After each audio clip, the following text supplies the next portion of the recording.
ದೀಪಗೊಳಿಸಿದ ಶ್ರೀಯುತರು ಓರ್ವ ಉದ್ಯಮಿಯಾಗಿ ತಮ್ಮ ಉದ್ಯೋಗವನ್ನು ಪ್ರಾರಂಭಿಸಿದರು. ಬೆಂಗಳೂರು ಸೆಂಟ್ರಲ್ ಕ್ಷೇತ್ರಕ್ಕೆ ಹಲವು ಬಾರಿ ಸಂಸತ್ ಸದಸ್ಯರಾಗಿ ಆಯ್ಕೆಯಾದ ಶ್ರೀಯುತರು 2009ರಲ್ಲಿ ಮೊದಲ ಬಾರಿಗೆ ಅಧಿಕಾರ ವಹಿಸಿಕೊಂಡರು. ಸತತ 4 ಬಾರಿ ಆಯ್ಕೆಯಾದ ಶ್ರೀಯುತರು ಅದಕ್ಕೂ ಮೊದಲು ಭಾರತೀಯ ಜನತಾ ಪಕ್ಷದ ಖಜಾಂಚಿಯಾಗಿ ರಾಜ್ಯದ OBC ವಿಭಾಗದ ಅಧ್ಯಕ್ಷರಾಗಿಯೂ ಕಾರ್ಯನಿರ್ವಹಿಸಿದ್ದಾರೆ. ಅವರು ನಗರಾಭಿವೃದ್ಧಿ ಮತ್ತು ವಿದೇಶಾಂಗ ಸ್ಥಾಯಿ ಸಮಿತಿಗಳಲ್ಲಿಯೂ ಸಹ ಸೇವೆ ಸಲ್ಲಿಸಿದ್ದಾರೆ. ಬೆಂಗಳೂರಿನ ಮೂಲ ಸೌಕರ್ಯದ ಬಗೆಗೆ ಗಮನ ಹರಿಸಿದ ಶ್ರೀಯುತರು ನಾಗರಿಕ ಸೌಲಭ್ಯಗಳು ಶ್ರೀಯುತ ಸಿರಾ ಗೋವಿಂದಪ್ಪನವರು ದಯವಿಟ್ಟು ಸನ್ಮಾನ ಸ್ವೀಕರಿಸಬೇಕಾಗಿ ಶ್ರೀಯುತರಲ್ಲಿ ಕೇಳ್ಕೊಳ್ತಾ ಇದ್ದೇವೆ. ಶ್ರೀಯುತರು ಪ್ರಸಿದ್ಧ ಹೃದ್ರೋಗ ತಜ್ಞರು. ವೈದ್ಯೋ ನಾರಾಯಣೋ ಹರಿ ಎಂಬಂತೆ ಅತ್ಯಂತ ಗ್ರಾಮೀಣ ಭಾಗದಲ್ಲೂ ಅಂದ್ರೆ ಬೇಸಿಕ್ ಹೆಲ್ತ್ ಫೆಸಿಲಿಟಿ ಇಲ್ಲದೆ ಇರುವ ಪ್ರದೇಶಗಳಲ್ಲೂ ಸಹ ಖಿನ್ನತೆಗೆ ಒಳಗಾದವರಿಗೂ ತಪಾಸಣೆ ನೀಡಿ ಚೇತರಿಸಿಕೊಳ್ಳುವಂತೆ ಮಾಡಿದ್ದಾರೆ. ಶ್ರೀಯುತರು ಗ್ಲೋಬಲ್ ವಿಷ್ಣು ಸಹಸ್ರನಾಮ ಸತ್ಸಂಗದ ಸಂಸ್ಥೆಯ ಜೊತೆಯಾಗಿ ಉಚಿತ ಧ್ಯಾನ, ಯೋಗ ಸೇವೆಗಳಲ್ಲೂ ತಮ್ಮನ್ನು ತಾವು ತೊಡಗಿಸಿಕೊಂಡಿದ್ದಾರೆ. ಇವರು 8,000 ಕೊರೋನರಿ ಶಸ್ತ್ರಚಿಕಿತ್ಸೆಗಳನ್ನು, 16,000 ಕೊರೋನರಿ ಅಂಜಿಯೋಗ್ರಾಮ್, 5,000 ನಾನ್ ಕೊರೋನರಿ ಶಸ್ತ್ರಚಿಕಿತ್ಸೆಗಳನ್ನು ನೆರವೇರಿಸಿದ್ದಾರೆ. ದಯವಿಟ್ಟು ಜೋರಾದ ಚಪ್ಪಾಳೆ ಬರಬೇಕು ಶ್ರೀಯುತರ ಸಾಧನೆಗಾಗಿ. ಈ ಎಲ್ಲ ಲೇಖನಗಳು ಸಹ ಮುಂದಿನ ಪೀಳಿಗೆಯವರಿಗೂ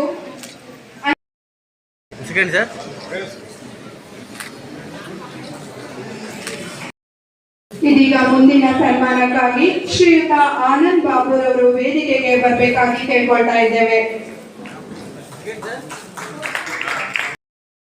ಆನಂದ್ ಬಾಬುರವರು ಅಧ್ಯಕ್ಷರು GMC ಬ್ಯಾಂಕ್ ಅವರಿಗೆ ಸನ್ಮಾನ ಕಾರ್ಯ ನೀಡ್ತಾ ಇದೆ. ದಯವಿಟ್ಟು ನಿಮ್ಮೆಲ್ಲರ ಚಪ್ಪಾಳೆಗಳ ಮೂಲಕ ಶ್ರೀಯುತರಿಗೆ ಅಭಿನಂದನೆಯನ್ನು ಸಲ್ಲಿಸೋಣ.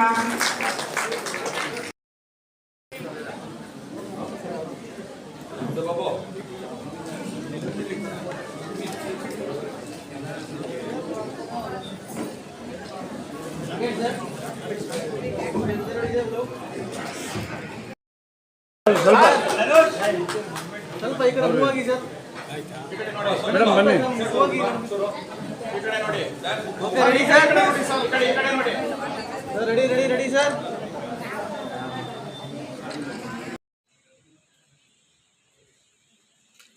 ಕಿರು ಕಾಣಿಕೆಯನ್ನು ಸ್ವೀಕರಿಸಿದ ಹಾಗೂ ಹಿಂದೂರವರಿಗೆ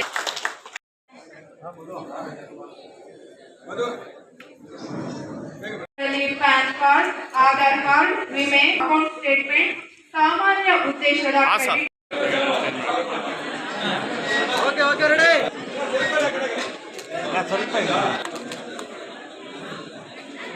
ಓಕೆ ಸರ್. ಶ್ರೀ ಬಾಲಾಜಿ ಬಾಬು, ಶ್ರೀ ವೆಂಕಟೇಶ್ವರಲು ನಾಯ್ಡು, ಬಲಿಜ ಮುಖಂಡರು, Rajajinagar, Bengaluru.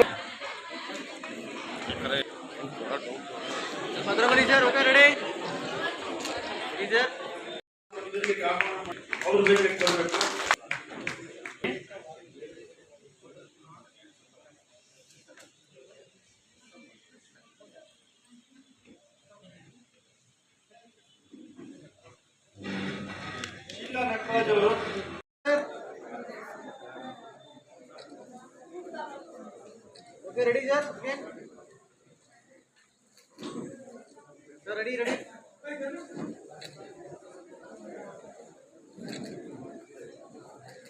Okay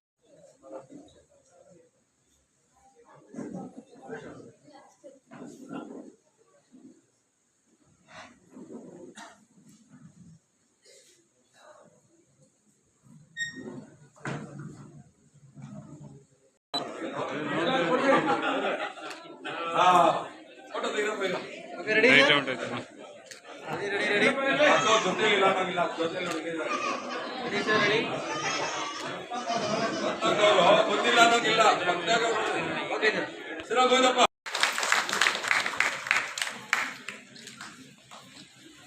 Second, sir. Venu sir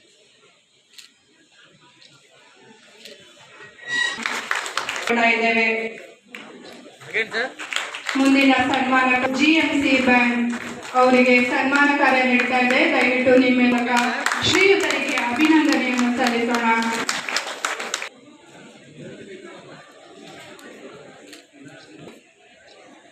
ಮುಂದೆ ನೋಡಿ ಸರ್, hello. ಇವತ್ತು ಈ ವಿಲ್ಸನ್ ಗಾರ್ಡ್ನಲ್ಲಿ ಉತ್ತುಂಗ ಕೋಆಪರೇಟಿವ್ ಬ್ಯಾಂಕ್ ನಮ್ಮದು 10ನೇ ವಾರ್ಷಿಕೋತ್ಸವ ಅಂದರೆ 10th ಆ್ಯನ್ಯುವಲ್ ಜನರಲ್ ಬಾಡಿ ಮೀಟಿಂಗ್ನ ಏರ್ಪಾಟ್ ಮಾಡಿದ್ದೀವಿ. ಈ ಒಂದು ಕೋಆಪರೇಟಿವ್ ಬ್ಯಾಂಕು ಸುಮಾರು 10 ವರ್ಷಗಳಿಂದ ಸ್ಥಾಪನೆ ಆಗಿತ್ತು. 4-5 ವರ್ಷಗಳಿಂದ ಅದು ಯಾರ್ಯಾರು ನಡೆಸ್ಕೊಂಡು ಅದು ಲಾಸಲ್ಲಿ ಹೋಗ್ತಾ ಇತ್ತು. 5 ವರ್ಷಗಳ ಹಿಂದೆ ಅನಿವಾರ್ಯವಾಗಿ ನಾನು ವೇಣುಗೋಪಾಲ್ ಅಂತ ನ್ಯೂ ಬಾಲ್ವಿನ್ ಇಂಟರ್ನ್ಯಾಷನಲ್ ಸ್ಕೂಲ್ ಚೇರ್ಮನ್ನು ನಾನು ಹೆಗಲಿಗೆ ಕಟ್ಟಿದರು. ನಾನು ತಗೊಂಡ್ಮೇಲೆ ಈಗ 5 ವರ್ಷದಿಂದ ಪ್ರತಿ ವರ್ಷವೂ ಒಂದು ಒಳ್ಳೆ ಇನ್ಕಮ್ ಮಾಡಿಕೊಂಡು ಒಳ್ಳೆ ಟ್ರಾನ್ಸಾಕ್ಷನ್ ಮಾಡಿಕೊಂಡು ಲಾಸ್ಟ್ 24-25 ನಾವು 20 crores ಟ್ರಾನ್ಸಾಕ್ಷನ್ ದಾಟಿದ್ದೀವಿ. ಎಲ್ಲರಿಗೂ 2716 ಮೆಂಬರ್ಸ್ ಇದ್ದಾರೆ. ಇದರಲ್ಲಿ 2716 ಮೆಂಬರ್ಗೂ ನಾವೀಗ ಸುಮಾರು 1 ಕೋಟಿ ಚಿಲ್ಲರೆ ಲಾಭ ಬಂದಿದೆ. ಅದರಿಂದ 7% ಡಿವಿಡೆಂಡ್ನ ಎಲ್ಲರಿಗೂ ಘೋಷಣೆ ಮಾಡಿದ್ದೀವಿ. ಲಾಸ್ಟ್ ಇಯರು ಕೊಟ್ವಿ, ಈಗೂ ಕೊಟ್ವಿ. ಇದು ಬರೀ ಲಾಭ ಮಾಡೋವಂಥ ಉದ್ದೇಶದಿಂದ ಅಲ್ದಿರ ಈ ಬೀದಿ ಬದಿಗಳಂದರೆ ರೋಡ್ ಸೈಡ್ ವ್ಯಾಪಾರ ಮಾಡೋವಂಥ ಬಡವರಿಗೆ ಅವರು ಮೀಟ್ರ್ ಬಡ್ಡಿಯಲ್ಲಿ 5 ರೂಪಾಯಿ 10 ರೂಪಾಯಿ ಬಡ್ಡಿಯಲ್ಲಿ ತಂದು ವ್ಯಾಪಾರ ಮಾಡ್ತಾಯಿದ್ರು. ನಾವು ಎಲ್ಲರಿಗೂ ಅಪ್ರೋಚ್ ಮಾಡಿ ಈಗ ಈ ವಿಲ್ಸನ್ ಗಾರ್ಡನ್ ರೋಡ್ ಸೈಡ್ ಇರೋರಿಗೆ 2 crores ಕೊಟ್ಟಿದ್ದೀವಿ. 2 ಕೋಟಿ ಲೋನ್ ಕೊಟ್ಟಿದ್ದೀವಿ ವಿತೌಟ್ ಎನಿ ಸೆಕ್ಯೂರಿಟಿ. ಆದರೆ ಅವ್ರಿಗೆ ಆ ಬಡ್ಡಿ ಅನ್ನೋದು ಹೋದ್ಮೇಲೆ ಭಾಳ ನಿರಾಳವಾಗಿ ವ್ಯಾಪಾರ ಮಾಡಿಕೊಂಡು ಪರ್ಫೆಕ್ಟಾಗಿ ಕಟ್ತಾಯಿದ್ದಾರೆ. ಎವ್ರಿ ಡೇ ಕರೆಕ್ಟಾಗಿ ಅವ್ರ ಪಿಗ್ನಿ ಅಕೌಂಟಲ್ಲಿ ನೀಟಾಗಿ ಅವರು ಕಟ್ತಾಯಿದ್ದಾರೆ. ಅವ್ರಿಗಂತೂ ಸುಮಾರು ಜನಕ್ಕೆ ಉಪಯೋಗ ಆಗ್ತದೆ. ಮತ್ತು ಮನೆ ಕೆಲಸ ಮಾಡ್ತಾರೆ ಕೆಲವರೆಲ್ಲ. ಮನೆಗಳ ಕೆಲಸ ಮಾಡೋರಿಗೆ ಪಾಪ ಯಾರೂ ಲೋನ್ ಕೊಡೋಲ್ಲ, ಅವ್ರಿಗೇನು ಶ್ಯೂರಿಟಿ ಇರೋಲ್ಲ. ನಾನು ಹೇಳಿದ್ದೀನಿ ನಾವು ಕೊಡ್ತಾಯಿದ್ದೀವಿ. ಅಕಸ್ಮಾತ್ ಅವರು ಬಡವರೇ ಇರ್ಬೋದು, ಬಟ್ ಮೋಸ ಮಾಡೋಂಥರೆಲ್ಲ ತುಂಬ ಜಾಸ್ತಿ ಲೋನ್ ತೊಗೊಂಡವರೇ ಮೋಸ ಮಾಡೋದು. ಈ ಬಡವರು ಪಾಪ 5,000 10,000 20,000 ತೊಗೊಳ್ತಾರೆ ನೋಡಿ, ಅವರು ಪ್ರಾಮಟ್ಟಾಗಿ ತಿಂಗಳು ಕಟ್ತಾಯಿದ್ದಾರೆ. ಅಕಸ್ಮಾತ್ ಅಂಥವ್ರು ಯಾರಾದರೂ ಏಟ್ ಕೊಟ್ಟು ಯಾರಾದರೂ ತೀರೋಗಿ ಅಕಸ್ಮಾತ್ ಹೆಚ್ಚು ಕಡಿಮೆ ಆದರೆ ಒಂದು ಸೇಫ್ ಡೆಪಾಸಿಟ್ ಥರ ಇರಬೇಕಂತ ಸುಮಾರು ಒಂದು 38-39 ಲಕ್ಷ ಈ ಇನ್ಕಮ್ ಒಂದು ಸೈಡಲ್ಲಿ ಇಟ್ಟಿದ್ದೀವಿ. ಅಂತ ಯಾರಾದರೂ ಏಟ್ ಕೊಟ್ಟರೆ ಬ್ಯಾಂಕಿಗೆ ತೊಂದರೆ ಆಗಬಾರ್ದು ಅಂಥೇಳಿ ಈ ನಿಟ್ಟಿನಲ್ಲಿ ನಾನು ಟೇಕ್ ಓವರ್ ಮಾಡಿ 5 ವರ್ಷದಲ್ಲಿ ಈಗ 20 ಕೋಟಿ ದಾಟಿದ್ದೀವಿ. ನೆಕ್ಸ್ಟ್ ಇಯರ್ ಇನ್ನೊಂದು 10 crores ಮೇಲೆ ಟರ್ನ್ ಓವರ್ ಮಾಡಿ 30 crores ಮಾಡಬೇಕು ಅಂತ ಇದ್ದೀವಿ. ಎಲ್ಲ ನಿರ್ದೇಶಕರು ಮತ್ತು ನಮ್ಮ CEO ಆದಂಥ ರಾಜಶೇಖರ್ ಅವರು 2015ರಲ್ಲಿ ಜಾಯ್ನ್ ಆದೆ. 2016ರಿಂದ ಶೇರ್ಸು ಹಾಕ್ಸಿದ್ವಿ. ಸುಮಾರು ನನ್ನ ಕಡೆಯಿಂದ 200 ಶೇರ್ ಹಾಕ್ಸಿದ್ದೀನಿ 2016ರಲ್ಲಿ. ಬ್ಯಾಂಕು ಲಾಭದಾಯಕವಾಗಿ ಸಾರ್ವಜನಿಕರಿಗೆ ಒಳ್ಳೇದು ಮಾಡಲಿಕ್ಕೋಸ್ಕರ ಒಳ್ಳೆ ಮಾಡುವ ಉದ್ದೇಶದಿಂದ ಇದು ಮಾಡಿದ್ದೀವಿ. ಮತ್ತು ಸಾರ್ವಜನಿಕರಿಗೆ ಒಳ್ಳೇದು ಮಾಡುವ ಉದ್ದೇಶದಿಂದ ನಮ್ಮ ಸ್ಥಾಪನೆ ಮಾಡ್ತಕ್ಕಂಥದ್ದು ಇದೆಲ್ಲ ನಡೀತಿರೋದು ಡಾಕ್ಟರ್ ಟಿ ವೇಣುಗೋಪಾಲ್ ಅವರ ನೇತೃತ್ವದಲ್ಲಿ. ಅವರ ಆಧ್ಯಾತ್ಮಿಕ ಗುರುಗಳಿದ್ದಂಗೆ. ಅವರು ನೀತಿ ನಿಯಮಗಳು ಬಿಟ್ಟು ಹೋಗೋದಿಲ್ಲ. ಲಾಭ ಒಂದೇ ಉದ್ದೇಶ ಅಲ್ಲ, ಸಮಾಜ ಸೇವೆ ಮಾಡಬೇಕು, ಧಾರ್ಮಿಕ ಸೇವೆ ಮಾಡಬೇಕು ಅಂತ ಸದುದ್ದೇಶ ಇಟ್ಕೊಂಡು ಬ್ಯಾಂಕ್ ನಡೆಸ್ತಾ ಇದ್ದೀವಿ. ಪ್ರತಿಭಾವಂತ ವಿದ್ಯಾರ್ಥಿಗಳಿಗೆ ಲಕ್ಷಾಂತರ ರೂಪಾಯಿ ಅಲ್ಲ, ಕೋಟ್ಯಾಂತರ ರೂಪಾಯಿ ಈಗಾಗಲೇ ಅವರು ದಾನ ಮಾಡಿದ್ದಾರೆ, ಮುಂದೆನೂ ಮಾಡ್ತಿರ್ತಾರೆ. ನಮ್ಮ ಸಮಾಜಕ್ಕೆ ಒಂದು ಆಧಾರ ಸ್ತಂಭ ಇದ್ದಂಗೆ ಅವರು ಡಾಕ್ಟರ್ ಟಿ ವೇಣು ಅವರ ನೆರಳಿನಲ್ಲಿ ಅವ್ರ ಜೊತೆಯಲ್ಲಿ ನಾವು ನಿರ್ದೇಶಕರಾಗಿ ಬ್ಯಾಂಕಲ್ಲಿ ಮತ್ತು ಸಮಾಜದ ಕೆಲಸಗಳಲ್ಲಿ ತೊಡಗಿಸ್ಕೊಂಡಿರೋದು ನಮ್ಮ ಅದೃಷ್ಟ ಅಂತ ನಾನು ಭಾವಿಸ್ತೇನೆ. ಧನ್ಯವಾದಗಳು.